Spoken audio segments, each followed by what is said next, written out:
республикалық коронавирусқа қарсы күресүү штабының сунушу менен бүгүнкү коопсуздук кеңешинин отурумунда республикабыздын кээ бир региондорунда, бул Бишкек шаарында, Ош шаарында, Жалал Абад шаарында, Нарын областынын Ат Баш районунда өзгөчө абал режимин 10 май 2020 жылдын 24:00 саатына чейин узартууга чечимдер кабыл алынды.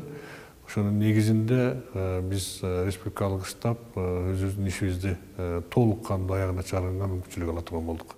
Коронавирустук инфекциянын учурдагы эпидемиологиялык абалын эске алуу менен Саламаттык сактоо министрлиги чектөөчү иш-чаралардын инфекциялык ооруларды жайылтпоого, эпидемиологик очокту локализациялоо менен кийин анын жоюлушун камсыздоого багытталган иш-чаралардын натыйжасында белгиленген максатка жетүү үчүн мурдагы кезилген өзгөчө абалдын узартылышын суранабыз. Азыр эми жеңиш парадын өткөзө албайбыз. Бул эми айтпасам да баарыңар түшүнүп турасыңар. Да бир маселе бар. Бул өспөс полк иш-чарасы бар.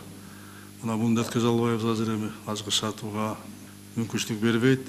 Бирок онлайн режимде форматты өткөзүү боюнча мына сунуштар берилди. Муну үстүнө иштеп атышат. Буну буйруса абдан жакшы өткөзөбүз. Бирок ардагерлерибизге жылдагыдан кем эмес болсо ашыкча көңүл бурабыз. Биз коронавирус илдетинен арылы элекпиз.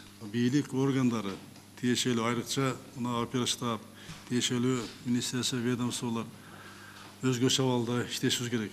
Мына мен баш болуп. Мына дүйнөдө кырдаалды көрүп жатабыз баардык кандай болуп атат, эмне болуп атат. Ошон үчүн чектөөлөрдү дагы мына кылдатты сактап, ырат менен алышыбыз керек. Мадай массалык иш-чараларды, той аштарды өткөрүүгө тыюу салынган, ал чектөөлөр дагы калыш керек ошол боюнча.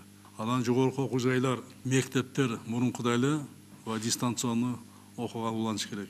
Мурдагы өзгөчө абал киргизген аймактардагы кирип чыгууга коюлган чектөөлөр ошол боюнча калат. Блокпост өзү улантат. Уважаемый председатель, с учетом предложения руководителя оперативного штаба, я предлагаю дополнить проект решения Совета Безопасности следующим пунктом. Рекомендовать президенту Кыргызской Республики продлить срок действия чрезвычайного положения в городах Бишкек, Ош, Джалабад и Атбашинском районе Нарынской области до 24:00 часов 10 мая 2020 года.